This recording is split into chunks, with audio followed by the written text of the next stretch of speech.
All right. Good morning. My name is Amanda Jarvis, and I'm with the Virginia SBDC Network. For those of you that are not familiar with our organization, the Virginia Small Business Development Center is a partnership program between the U.S. Small Business Administration, George Mason University, and local host institutions throughout Virginia. With 27 locations across the Commonwealth, we provide training and technical assistance to small businesses in their local communities. Our one-on-one consulting services are available at no charge. Today's webinar, Distributor Relations, Building Strong, Mutually Beneficial Relationships with Your Wholesalers, is presented by the Virginia SBDC Network and the Craft Beverage Assistance Program. We are recording today's presentation, and it will be posted on our website, virginiasbdc.org. Due to the large number of participants, everyone's microphone is muted today, but if you have questions during the presentation, you can type those into the Q&A box. We have also enabled the live transcript function, which you can show or hide via your meeting controls. Now it is my pleasure to introduce our panelists for today's session. Julie Rhodes is the owner of Not Your Hobby Marketing, and Chris Van Orden is the manager of the Craft Beverage Assistance Program here at the Virginia SBDC. And I'll turn it over to Chris. All right. Thank you so much, Amanda. Really appreciate it. Good morning, everyone. Thanks for joining us for this conversation on strategies and tools that alcohol manufacturers can employ to develop stronger relationships with their wholesalers. As Amanda said, I'm Chris Van Orden. I'm the manager of the Craft Beverage Assistance Program at the Virginia Small Business Development Center at George Mason University. The CBA program is designed to provide industry-specific guidance to Virginia's craft beverage sector. So today's program is going to be a free-flowing conversation about the do's and don'ts of working with a distribution partner. You can enter any questions you have into the Q&A function, which I'll monitor as we go through, and we'll do our best to answer questions either during the webinar or at the tail end. I'm excited to introduce my speaker today, Julie Rhodes, who's the founder of Not Your Hobby Marketing. With over 2 decades of experience on the business side, supplier sales, digital marketing, and distribution management of the craft beverage industry, Julie provides strategic sales and marketing advice to small and medium-sized beverage alcohol brands through webinars, white papers, digital courses, one-on-one consulting, and group coaching programs. Julie, thanks so much for joining us today. Oh, thank you for having me. I appreciate it. And I'm excited to get to talk to everybody about this. Yeah, this is a very important information for any company currently or even considering distribution. So I'm very excited to have you here. So yeah. There are some companies that are going to be here today that are probably not yet in distribution. So for people who are new to the distribution game, what can they expect from a distributor that they might be working with, and what should they anticipate bringing to the table themselves? Okay. And forgive me if I glance over at my second screen, because I have like a whole laundry list of notes that I made because I didn't want to forget anything for anybody. There's a lot to expect from your beverage distributor. And then also, I have some like rules of thumb for people that are coming to the table when you're making that transition from self-distro to aligning with a wholesaler.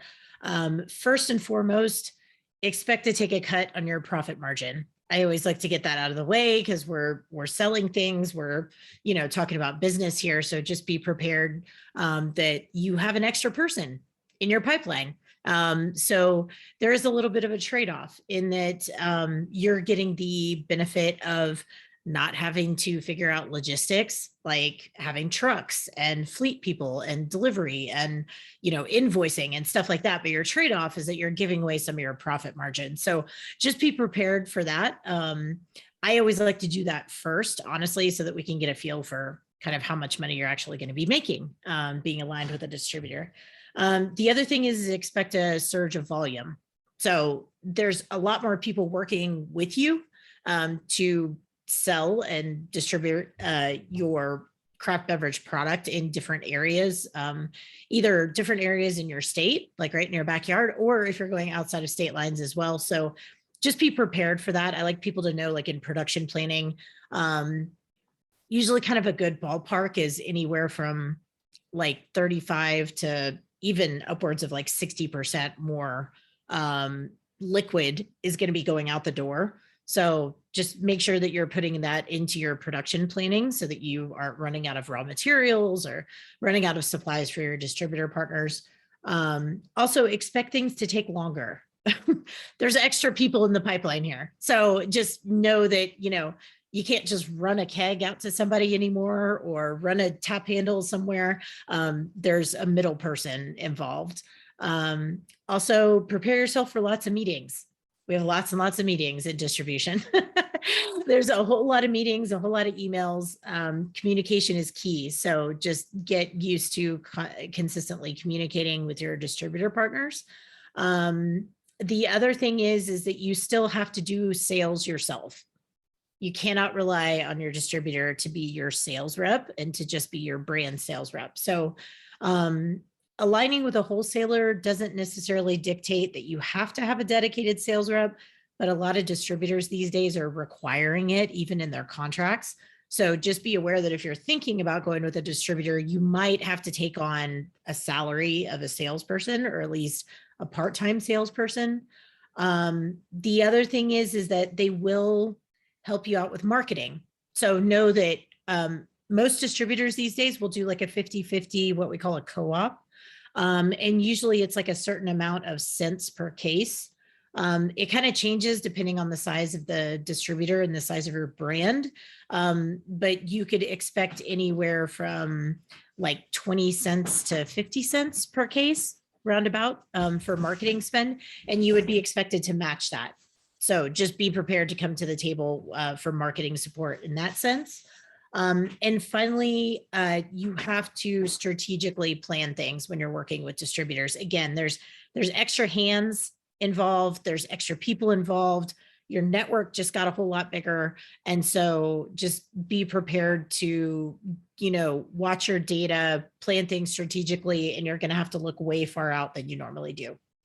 So that's kind of my laundry list to get you ready. That's a good way to set the table. This is obviously it's always going to be different, but this is pretty much common no matter where you look. Mm-hmm. So when somebody is working with their distributor, no matter how well aligned their visions, no matter how simpatico they kind of seem at the outset, the producers and wholesalers are never going to have the exact same sales plan, as exact same expectations or strategies in mind. How can producers work with the distributors to develop a mutually beneficial sales strategy? I always tell people, know their business model. So depending on the size of your distributor or wholesaler, they run business a little bit, they're all unique, honestly. And no distributor is the same. So just really get to know how they function. Also their business goals that they have in mind they're a business entity themselves. So just like you would have sales goals for your brand and your craft beverage company, your distributor has business goals as well, and figuring out what those are and just ask them. They'll be happy to tell you. It's not, a secret or anything. See like how they plan to grow. Do they plan to take on different portions of the state or expand their fleet or the number of salespeople that they have? And then also knowing logistically how they function. Who do I go to for samples? Who do I meet with if there's XYZ problem? Who can I troubleshoot things with? Do I have the opportunity to work with their sales team? Who are the managers that I should talk to? Things like that. Like really, the more kind of background work that you can do in the beginning of finding out those things, it's just going to make it easier moving forward, so that you can kind of come to the table and say, well, this is what we would like to do. And I know you do things this way. So how can we partner up to make that happen? I like that point about the due diligence side of understanding their motivations. It's of course, especially if you're new to distribution or is a territory you're particularly interested in, it can be exciting to say, oh, I found somebody who wants to carry my product, but knowing how their processes work, what their internal goals are, making sure that they work for you. Not every distributor that wants you deserves to have you. Yes, I'm so glad that you said that. Not to interrupt you, but No, please. said that is so incredibly important. Don't grasp for straws. It's great that if a wholesaler wants you, especially with our market conditions right now, it's very hard. We're not things have changed quite a bit over the past 5 years, if anybody doesn't realize that. But, it's, years ago, it used to be that wholesalers were kind of seeking out brands as much as they could. That doesn't really happen so much anymore, but still, if you are contacted by somebody and they say, hey, we want to carry you, don't just say yes because they like you. Make sure that it's a good business fit for both of you. Absolutely. And one point I wanted to mention here, as we're talking about setting the table, and being as explicit as possible with information, what are the phone numbers of the people, all of that. That also goes for territory and exclusivity. Making it clear that you're both on the same page as to what area they cover, because distributors have multiple footprints, and what is the expectation there? Yes, exactly. And also, with all the innovation that goes on in our industry, what are the expectations as far as, will they take all your new products? Sometimes you'll see in contracts, not that I'm a lawyer, by the way, total disclaimer, I am not legal counsel, but I do look at a lot of distribution contracts on behalf of my clients and other folks that I consult with. And, there can be caveats in your contract that say, well, we have first right of refusal to new products, or we will only take, 5 new products per calendar year, or just, be on the lookout for things like that so that you know what to expect going into an agreement. That is great. Great advice. So obviously we're talking about being, as specific as possible when looking through these things. So much of the success of a producer-wholesaler relationship is based on that mutual goal setting. Do you have any metrics or KPIs, key performance indicators, that companies should employ when they're establishing and or expanding a wholesaler relationship? Yes. I love talking about this, by the way. I'm a huge data nerd, so this makes me, well, you probably know that. You saw me talk before, but this is something, KPIs, like key performance indicators, you can get them from different sources, by the way, so don't feel like you're obligated to, pick up VIP or Encompass or something expensive that might feel very unapproachable or out of your budget. You could track this kind of stuff through something like Ecos, like a ERP system, or even with QuickBooks. If you're running QuickBooks, you can get sales information from that. But there's kind of four to five big things that I look at consistently. First of all, sales volume. The kicker with this is that you want to make sure that you're doing this in case equivalents, and not units. So the deal with case equivalents is really, really important when you make that transition to being in distribution. Not so important when you're still self-distributing, because you kind of have it in your own house, and that's fine. You can look at your own numbers, and you can convert to barrelage really easily. Case equivalents basically gives you a control group for measurement.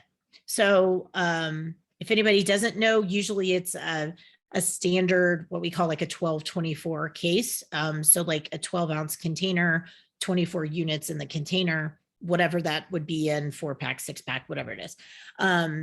But you're basically trying to get all your measurement units down to like one controlled group, so you have apples to apples. I like to look at sales volume in case equivalents. My favorite time period to do is month to month, like year over year. So like June of 2022 compared to June of 2021. And you're looking to see like how you're improving over time. The other thing I like to look at for case equivalents is what I like to call known as like a rolling 12-month period. So not necessarily the calendar year, but like if I was starting in June, I would be looking at June now and then backing up all the way to June of 2021. The second KPI I pay attention to is distribution. So this can come in a couple of different forms. The most important one is points of distribution, or pods, PODs. It's got a million names. But what that is a measure of is not necessarily the number of accounts that you're selling into, but how deep you're going into each account with your portfolio. So it's actually the SKUs that you have on the shelf.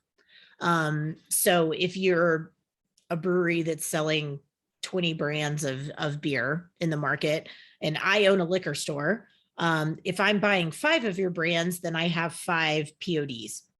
So I'm one account, but I have 5 PODs. So it's a really good measure of your market share, of being able to judge your market share, like how deep you're penetrating your actual footprint area. The other piece of that, and I mentioned this a little bit before, but is the number of buying accounts that you have. So not necessarily the SKUs, but the actual number of like licensees that you're selling to.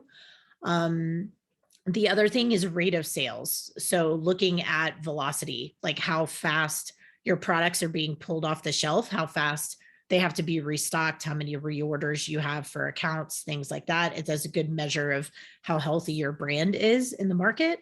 And then finally, the last thing I'd like to look at is market segmentation. So your ratio of on to off-premise sales, what that actually looks like. Good old pie chart. It's great for that with percentages. The other thing is classes of trade, or sometimes these are referred to as like market type or customer type. And that would be things like how many restaurants are you selling to, how many bars, how many grocery stores. So those are kind of my big 4 KPIs that I usually stick to all the time. Yes, that is helpful. I'm sure everyone's wheels are turning on that front, and it is important to say, that there's not a magic number to hit for all of these things. Know what's right for your brand. Some of it is, if you've been self-distributing up to this point, how does that translate here? Or if you're entering a new territory, being aware that, well, you might sell faster in your own backyard, but being kind of methodical about how to strategize and plan out for the future, which leads to the next point, which is planning for the future with your distributor. So a lot of the planning for the coming year takes place, what at least in beer is called the annual budget planning meeting, or ABP. So whatever your product is, you're going to be speaking with your distributor about sort of setting goals for the future. What should a company prepare in advance of their ABP, and what should they be kind of focused on in that meeting? Okay. The biggest thing I like to tell people here is you need to be taking a look back, but then also a look forward. So where we've been and what we've done and where we want to be coming up. So it doesn't have to be super fancy. Please keep this short and succinct and to the point, because I find that wholesalers these days, with how many brands they have, their eyes tend to glaze over when you have like 20 plus PowerPoint slides for, for something like this. So, try to be straight to the point and short and sweet. But I always like to start with historical sales data.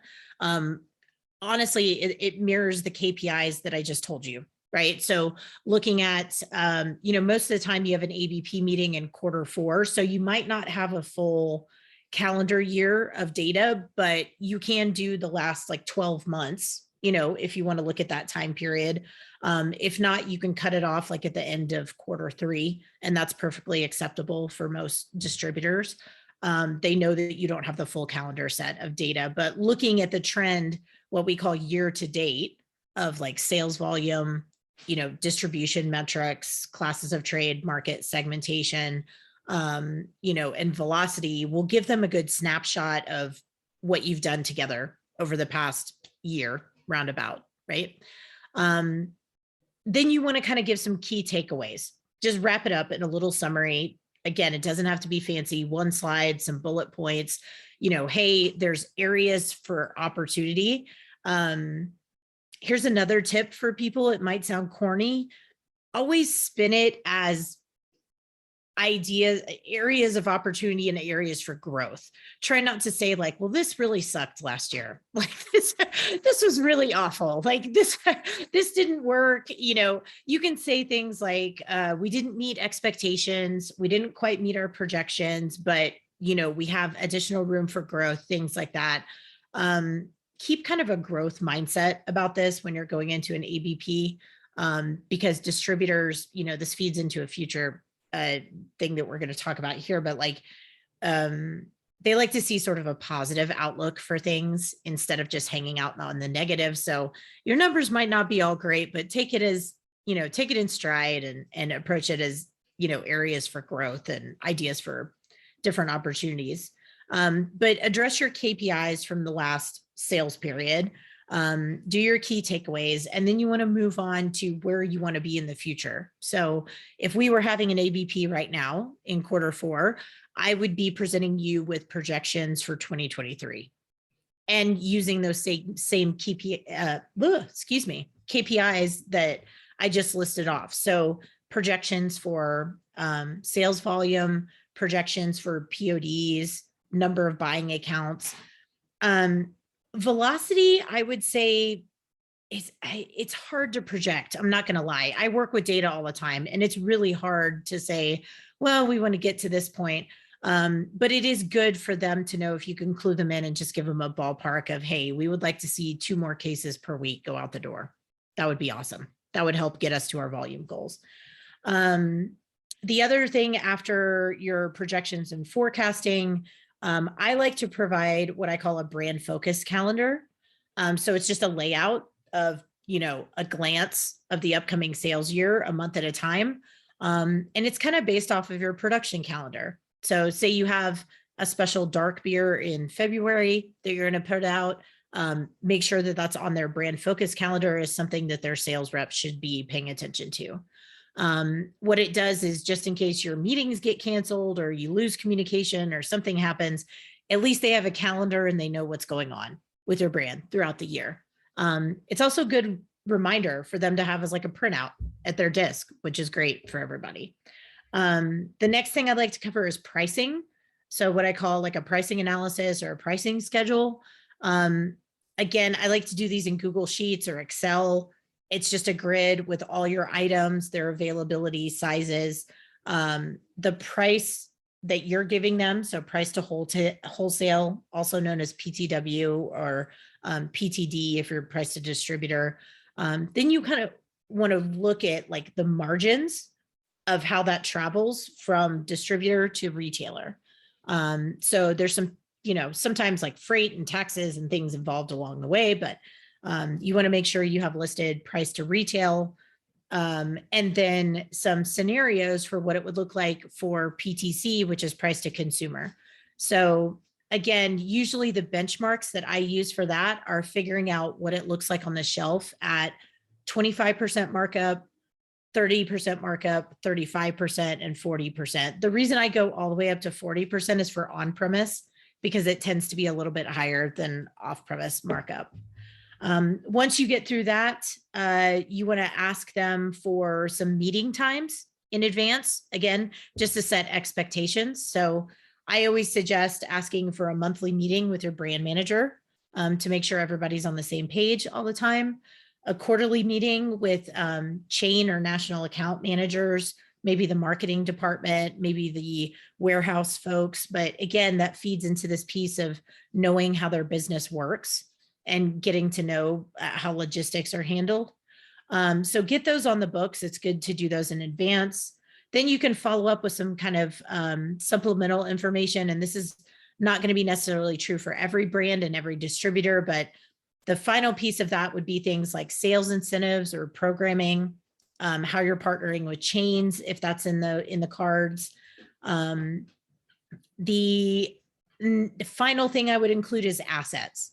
So have you added a salesperson? Have you taken on a consultant? Have you invested in a CRM program or an ERP system, something like that, that lets your distributor know, hey, we're paying attention, we're trying to better our business. That kind of sets the stage for a better partnership. And then finally close it out with some next steps. Like, this is what we're going to do next. Here's the follow-up, and then you move forward. So yeah, that's my recipe for an ABP. That is very helpful. I know, first time going into one of these, it can just say, well, where do I even start with this? And you can find, examples of other people's, slide decks that they've used, but that's not the whole picture. So just knowing what you're expected to bring and using that meeting to the fullest extent possible. It's the sort of most engaged time you're going to have with their distributor. And it is a good time to kind of get things moving in the right direction. Take and I really advantage. Yes. I like the point about having the handy information on pricing, all in one sheet, having as much information ready and being the easy person to work with. That kind of leads into the next question here, but I think just a good rule of thumb when it comes to ABPs and just generally working with a distributor, being the most professional, being the easiest ones to work with. Oh, like what's the price on something? Oh, here's the sheet. It also has the UPCs listed. It also has, the availability window, all of that in one handy place is always endures you. So in an increasingly crowded marketplace, it can be difficult to get prioritized. What, in that vein of what we were just talking about being easy to work with, what can a producer do to move up the ranks in a wholesaler's portfolio outside of having an enormous marketing budget or extremely low prices? That's not available to everybody at all times. So Right. There's some things that I have some tips and tricks for people when it comes to this, but they're not going to work for everybody. Just know that it also depends on the size of your distributor and how many other brands they're carrying and things like that. But I will say, when you come in with a solid, comprehensive plan in place, that really says a lot. It really says a lot for your brand. I I have a running joke that ABP doesn't stand for another beverage party, that it's an actual planning meeting. So, take that meeting very seriously. It's not just a time to socialize and sample things and stuff like that. So make sure you have a solid plan in place, make sure that it's mapped out. Honestly, the longer, the better. I've gotten that feedback from many different distributors over the years, regardless of their size. They always want to plan way ahead. When you want to do incentives, when you want to work with the sales team, stuff like that. So I know that's kind of difficult sometimes with production. And we all know in this industry, things break, batches don't happen as planned, but the best that you can do to give a framework for what's coming up for the next 12 months will put you in really good shape. The other thing is to be proactive in the market on your end without guidance from your distributor. So the more that you, hopefully you have a sales rep in the market, at least one, hopefully. If you don't, and you're doing the sales yourself, again, the distributor is not your sales representative, right? So know that you need to be out in the market. You need to make it known that you are out and about in the market, that you can gather your own buyer information, that you can make contacts yourself and build relationships. That reflects really positively on your brand and will kind of, move you up the ranks as far as like share of mind goes. I would say communicate. I can't stress that enough. Even if it's just something as simple as like a quick text message, or maybe they have Slack that they're using internally and you can, ping somebody through there. I don't encourage this, but even if, you're friends with one of the reps on social media and that's the only way that you can get a hold of them, please send them a message if you get a brand commitment in the market and it needs to be punched, because technically you can't place those orders. So the more that you can communicate with their sales teams, the better.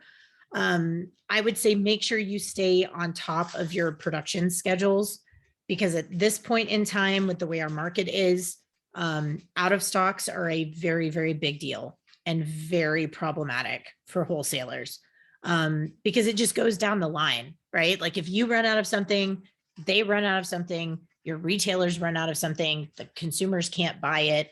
It's just a really yucky chain reaction. So stay on top of production, stay on top of your product orders with your distributors. They'll appreciate it as well. And honestly, just keeping things professional. This is not, yes, we're a casual industry. It's the alcohol industry. We're not, selling software here. Like it's not, we're not real buttoned up or anything, but, you can be casual and have fun, but also keep it professional, in that your meetings are a place of business. When you're out in the market, you're representing your brand, make sure that you're conducting yourself appropriately.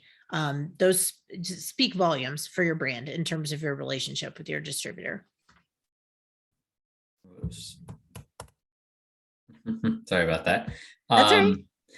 So I actually really liked your point about the about communication preferences. Learning what works for people, knowing, this goes Yes. back to knowing how a company operates. Um, hey, your key accounts person may really prefer emails and isn't going to turn it back around to you, but they want everything fully spelled out. They're not the kind of person who likes getting pinged. They're more methodical, and maybe your brand manager just says, hey, I don't live on email. Or if your sales reps are like, I look at my email once a day, I'm out there, hit me on text. Finding what works for them, making sure that it's going to get captured and that you have you can pull receipts if you have to. But Yes. really it's about knowing how to get with your people, developing that relationship while still being professional. It's a little bit of a, threading the needle situation of, Mhm. meeting people where they're at without being kind of too casual, but there's a right way to do it here, making sure that whatever's most effective, that's gonna set you apart from others for sure. Yeah, definitely. And that's something you can include in your ABP. Just ask them, like, how would you like me to communicate with management? How would you like me to communicate with your sales reps? I know some of the larger distributor houses don't necessarily want suppliers reaching out directly to sales reps. So just make sure that you don't violate any type of communication protocols, things like that. So That's a great point. Yeah, that is a good way to get on somebody's bad side, is if you're, yes. And it's get so to be. small, but just ask. Yes. It is a good point. So let's say we do get into a new year. We've kind of set our targets for, in our ADP, and we're in that new year and projections aren't being met. It happens all the time. In some ways you have to take those projections with a grain of salt, especially early on before you have a track record in a specific market. Of course, set targets high, but ideally you set those numbers ambitious but attainable. But say something doesn't get, you're not where you want to be. Are there any tools that a producer can use to kind of motivate distributors, to sell, in the kind of real time? What can you do to kind of get those numbers back up towards where you want them to be? The first line of defense that I always tell people is know your data and know where those problems are happening, right? So if you just see like, oh, volume's going down, like this is not working very well. Do you know where that's stemming from? So getting very cozy and friendly with your sales data. A lot of the times with wholesalers, it's either coming from like VIP or Encompass, Diver. There's a lot of different MicroStrategy. There's, also some distributors have their own like proprietary sales data portal that you can ask for a login. Their IT person will get you set up with, like, usually it's your email and a password, and that'll get you in. But it will come out in the form of those KPIs that we talked about earlier, right? So, it's you just need to monitor the data and see, like, okay, for example, if the volume goals are not being met, where is that coming from? So then you can kind of play detective and say, is our distribution okay? Well, if our distribution looks okay, then where else could it be coming from? Oh, let's look at our velocity. So we might have a lot of outlets, but maybe they just aren't going through enough product like they used to be, right? Or how we would like them to be. And vice versa, right? Like your velocity might be okay, but maybe you're losing points of distribution. So you kind of have to look for leaky pipes, in your data systems. And it's best to kind of take that as the first line of defense in just knowing where the problems are actually stemming from. And then you can discuss that with your distributor management or your personnel and say, hey, I've noticed this as a trend. Let's try to focus on adding some PODs this month, or let's try to focus on, maybe we could do some more samplings or more promotions to try to beef up velocity, or let's get some more signage out there. Let's do some table tents. Let's do some shelf talkers and displays and things like that to sort of speed up rate of sales. If that doesn't fix it, you can go the route of incentives, sales pushes, things like that.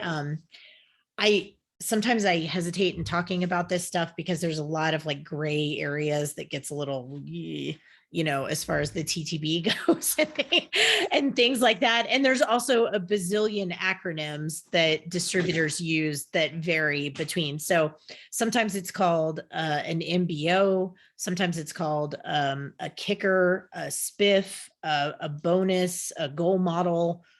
Yeah, it's just like, it's overwhelming, but please know that most of those just mean you're offering some kind of reward for a boost in sales performance. So it could be, you want to improve PODs. So let's do a month-long sales incentive to add PODs, and you get, a gift card at the end of the incentive period for the person that gets the most PODs, right?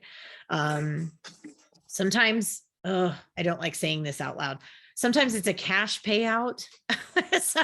No, please, it happens. I tend to go the route with my clients of providing either like branded merchandise as like a reward for something. I'm also a big fan of doing experiential rewards. So come to the brewery, come to the cider house this weekend, spend the weekend with us, hang out in the production facility. We're going to have a cider dinner. We're going to go to like a ropes course and enjoy beer together all day. You know what I mean? Something that is a little bit more long lasting as far as like making a memory and making a connection with your distributor partners. I think that speaks way louder than just cash. But it kind of depends on, again, you've got to find the motivations of your wholesaler and their sales team to really run effective incentives. And honestly, this sounds really simple, but just being organized and being proactive in the market, of being able to call up a sales rep and say, hey, I see that, these 2 accounts disappeared. Did somebody forget to order, or can I go in there and assist a little bit? Like, are you busy? I know you have other places to go. Can I go in and maybe talk to them about new products, things like that? So just having those things on your radar actually will help immensely. So yeah, that's kind of my laundry list for helping to solve problems. Yet again, you've touched on a couple of points I thought were really helpful here. The framing is solutions, right? Saying that if you find, hey, something's not happening, it's not saying your sales rep isn't, lost this account for us. It is more of a, hey, I noticed that, or did buy, something called did buys, right? The people that have bought, that's basically say, I've seen some people drop off. They probably forgot to place that order. You're providing that solution for them because you're helping that rep keep that account, which keeps they're getting paid. So you're contributing to their success. So instead of pointing the finger and say you dropped the ball, I think it is much more helpful to say, hey, I've helped you out by combing through some of this stuff, and let's, what can we do to get it back, kind of thing. And I also liked the point about knowing, like doing the diagnosis before you come in with the treatment, if we're going to use a metaphor here. If, it's a very different kind of solutions would apply when you're saying, well, our points of distribution are dropping as compared to our velocity is down. That might suggest different solutions, different strategies. So if you're if you're a hammer, everything looks like a nail. If it's just one of those, oh, well, we're just going to solve it with a market blitz. We're going to just send our team out into the market, and we're going to get a spike in sales because everyone hangs out with our fun team. Great. But that may not be a lasting success.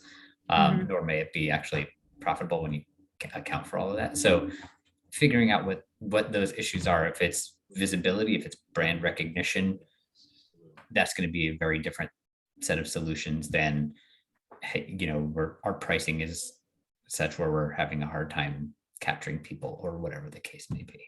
So I know clearly I feel like I just want to just keep picking Julie's brain on any do deep dives here, but we got a lot of ground to cover. But a lot of interesting points here. So you mentioned having, the wholesalers have their reps out in the market. They're the ones that are actually, filling orders. That said, a lot of distributors now expect or even require their suppliers to have somebody representing their brand directly in that marketplace. So how should a producer position the roles of its sales reps and potentially a sales director if there's somebody kind of overseeing the big picture with respect to their wholesalers? I think the thing to remember here is stay humble and ask a ton of questions. No one's going to get mad at you for asking a ton of questions of how to work alongside someone in the market. Like, hey, brand manager, how can, myself and my team work best cohesively with your sales reps? Like, is there a day of the week to stay away from? Maybe Monday is like an admin day. Okay, I'm not going to bother your sales team on Mondays because I know they have maybe Thursdays or inventory, right? Okay, I'm not going to mess with, I won't bother your sales team on Thursdays because I know they're all doing inventory, at different accounts on their route. So again, it goes back to that knowing how they function logistically and being able to recognize and saying like, how can we work best alongside your team so we can complement each other instead of like working against each other or stepping on each other's toes? I think that's the biggest thing is that distributors want to see supplier sales partners be really proactive in the market, but they don't want you to go too far. There is a line that you can cross. So you're trying to assist and encourage their sales efforts in the market. When I say they, I mean distributor sales teams. But just know that there is a boundary of, please don't overpromise things to buyers that we can't deliver, things like that. So I just always say, when in doubt, ask a bunch of questions. No one's going to fault you for that. The more that you know their preferences and that like the pattern of how they work and, how they address their markets and their routes, how on-premise is different from off-premise, how different market segments are taking care of how they work with different kinds of buyers is just invaluable. So I would say, if you're just coming on, say you're just coming on board with like a new wholesaler in a new area and you have a sales manager, you have a couple sales reps, I would say take a lot of time doing that due diligence piece of spend some time with them, take them out to lunch, have them meet you somewhere for happy hour, for a drink or something, and say like, okay, what days should I stay away from? How do you like to communicate? How do you like for me to get commitments? What's the best way to relay that to you? Who should I contact about something coding in the market? Who should I contact about something running out of stock? Just knowing, sometimes it's good just to sit down with a piece of paper and sort of brain dump everything that you could possibly want to know and everything that could go wrong, and then sort of consolidating that into a set of questions where you can just sit down and ask questions. That honestly goes a long way too with building a rapport with them, is that they know that they're going to take you seriously, right? Because you've taken the time to really do your homework, and that you're taking that relationship seriously and that you're invested in growing in it. That just absolutely speaks volumes. And I would say, most importantly, hopefully people know about these. I don't know if anybody, they might be new to this, but the old work with day or ride along day, that's something that's been going on for years in the beverage sector in working with distributor sales teams, in that you have a scheduled day where you supposedly hop in the car with the distributor sales rep, you hit a whole bunch of accounts, you hopefully give a little sales boost, and then hopefully those placements stick and that you sell more product together. When COVID hit, that changed quite a bit because you're not, you can't just jump into a car with somebody anymore. So, and what I've found, which is interesting, is that those pandemic conditions that we ran into, those have actually stayed in place, even though things are a little bit more relaxed now. So the work with day looks a little bit different, but it still happens. It's just that your sales rep would figure out a time to meet up in the market at different accounts, and you sort of just caravan together and do it safely. But it's still the same concept of, we have accounts that we're going to today. These are the buyers that we're going to speak about. And I would say the best practices for that would be know what rep you want to work with, look at their route ahead of time, pick out the accounts that you would prefer to go see. Hopefully it's where you can gain new placements or pick up a new account, pick up velocity, things like that. Know what products you're going to talk about, and be prepared with samples, sell sheets, business cards, point of sale materials. Just be 100% prepared for a work with day that can go really successfully, and always send a recap afterwards to the appropriate distributor personnel, that sales rep, the sales manager. They love getting recaps from suppliers about what's been done in the market. And so not only does that help you work alongside them cohesively, but it also does a lot for your relationship as well. Yeah, it's interesting to hear the ways that, obviously the past 2 years have changed the market in countless ways, but even one of the core strategies for distributor relations, the ride along, the work with, looks a little different these days, but everything's a little bit different. And I think it's kind of a good point for people to take with them, that preparing the sales team, arming them with the tools to go out and be successful in this is really half the battle. Just saying you've got access to all of these things, you have your sell sheets, you have information on the routes. Some of it comes down to equipping them to succeed. And you have to realize that as a small producer, you're not going to be perfect. You're not going to have all of the same resources as the big guys, and that's okay.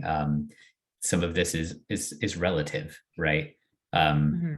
If your team isn't going out there and getting sales prices wrong, right?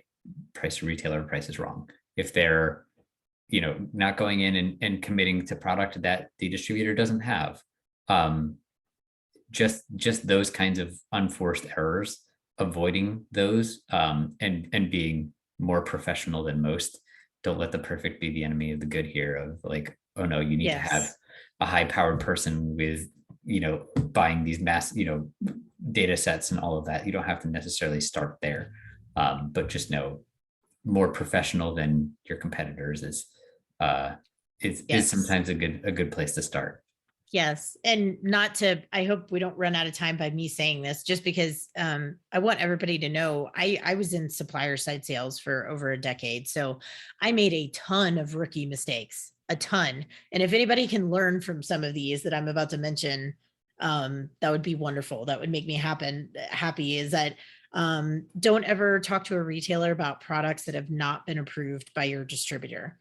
So internally on your side, you might know, oh, I have a summer seasonal that's about to come out. But if that item is not in your distributor's database as like an approved item, please don't talk about it in the market. Don't wait until the item is approved and then talk about it. Great, awesome. But just don't, that's that over promise and under deliver thing. It's just a, kind of a faux pas. And the other thing is, please don't throw anybody under the bus as far as your distributor personnel.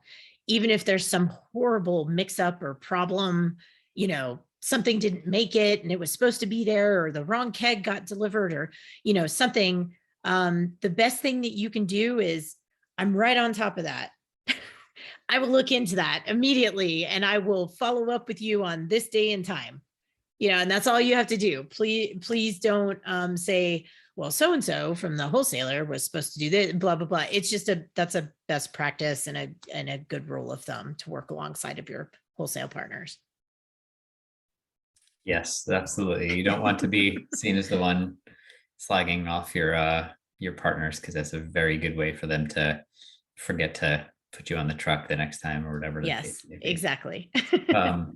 So those types of things do happen though, right? Whether there's these small individual big mistakes or the relationship kind of is not progressing the way that you might want. Tensions flare up, that happens. Are there any ways that, a kind of producer can work to get things back on track, or even going so far as to trying to salvage a relationship with a wholesaler? This is hard. I've been through salvaging, and I've also been through really bad breakups with distributors. So I would say it's a matter of ROI. Honestly, it's really something, for one thing, when it starts to happen and tempers start to get flared up, sit on stuff for 24 hours. Just sit on it. That's the best advice I can get. Even if, unless, the email comes through with like 3 exclamation points and it's got urgency written all over it, try your best to take a step back from that form of communication of like, oh gosh, something went wrong, and sort of just think about things, because sometimes the trigger response is not the best way to go. So just be thoughtful about the things that you encounter that have gone sideways. That's my first tip there. But I would also, every time you respond or have a conversation with somebody, either, and this goes for retailers and distributor personnel as well, think about the goal of that conversation before you start talking. Like okay, I might be mad about this. They might be mad about something, but what is the result that we need? And what's the goal of this conversation? So what do I need to be asking that can get me closer to that? I might be really pissed, and I might be just absolutely livid. And the distributor didn't hold up their end of the bargain, and my retailers are mad, and things went wrong and all this kind of stuff. But what really am I trying to accomplish? Do I need to get beer to this place? Is that all that needs to happen? Or do I need to get another PO to the distributor to get more of something? Or, can we trade out the bad product that went to the wrong spot? Right. So just try to take a step back, look at the results that you want, and then move forward from there. Create a paper trail. That is so incredibly important. Please, please, please, in some way, shape, or form. It could be through like your CRM system that you're using. It could be through a chain of emails, but just make sure that you're taking note of issues that come up, so that you can keep track of things. Because if it's a one-off problem, that's fine. Okay, things happen. We're humans.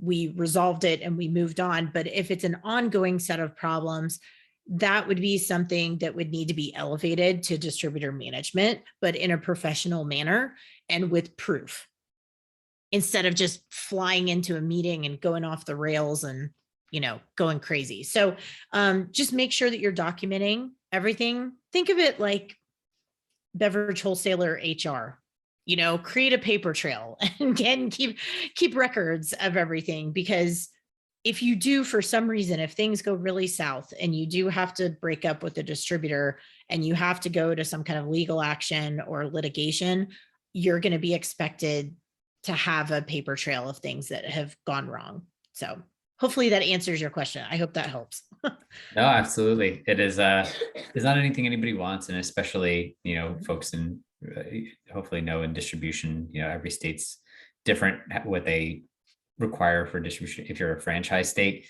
it is very hard to break up with your distributor, but if you can demonstrate sort of like kind of negligence on their part, then maybe. But it doesn't have to go that far. Just, hey, if there's a problem rep for your distributor out there who's regularly misrepresenting your products or pulling some shady moves, who knows? I mean, it's an industry that thankfully has improved in a lot of ways when it comes to those being on the right side of issues. And I'll say I had somebody from TTB with us the other month, and we are absolutely, we don't want anybody to get anywhere near the line on these issues, but it's important to know that other people do. So you want to be above board in every respect, but track if somebody who's out there dealing with your product is doing something not great, if they're trying to sweeten the deal in order to secure some lines or something like that, and all of a sudden your product's involved. You want to nip that in the bud and have the receipts, because it's not you on the hook. It better not be. So doing everything you can to make sure that you're the good actor in the space, that you're the professional.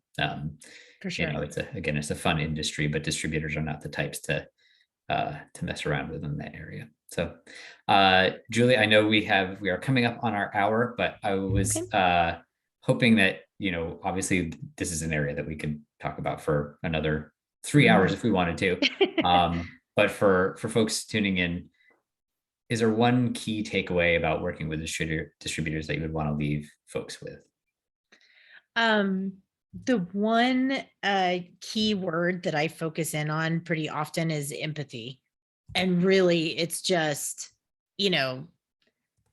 knowing where they stand in their like step into their shoes, right? In any situation, whether it's planning, strategy, data, working in the market, troubleshooting problems, things like that. Ultimately, this is a contractual partnership, which means it's got to be a value exchange. It needs to be reciprocal, right? So when we get into that imbalance, that's where we really find problems. Now, like you said, sometimes things go sideways and things get really out of balance and it doesn't always work out. It happens. It doesn't mean you're a bad supplier partner. It doesn't mean that they're a bad distributor. Sometimes it's just not a good fit. But I would say the more that you could understand their business, how they do things, their operations, stuff like that. And then the more that you can give them, this is how we operate. These are our goals. These are our expectations. So empathy and expectations, lay those out on the table. Just remember the 2 E's. You'll be in really good shape. I love it. Awesome. Well, Julie, thank you so much for all those insights. This is, I think, a really helpful thing for folks looking to grow their brands. And thank you all for joining us for today's discussion on working with distributors. Each month, we host a new session of our series here, Craft Beverage Conversations. So you can follow the Virginia SBDC to learn more about future webinars. But for now, I'd like to, again, thank Julie Rhodes for her time and expertise. Well, thank you for having me. It's a pleasure getting to speak with your community. So I really appreciate it. Absolutely. Thank you. Great. Thank you both. And I'll go ahead and just wrap us up today. So if you might have noticed, I launched a evaluation. You could give us some feedback today. That would help us out. I also want to let everyone know who is here today. You'll receive an email with a link to the recording. We recorded today's session. If you'd like to sign up for upcoming webinars or access recorded webinars, please visit virginiasbdc.org/training. Our SBDC resources are designed to be used in collaboration with your local SBDC advisors. You can sign up for a free and confidential session by emailing help@virginiasbdc.org or via our website. Thank you all so much for attending. Thank you, Chris and Julie. And we hope to see everyone at our next session. Thank you.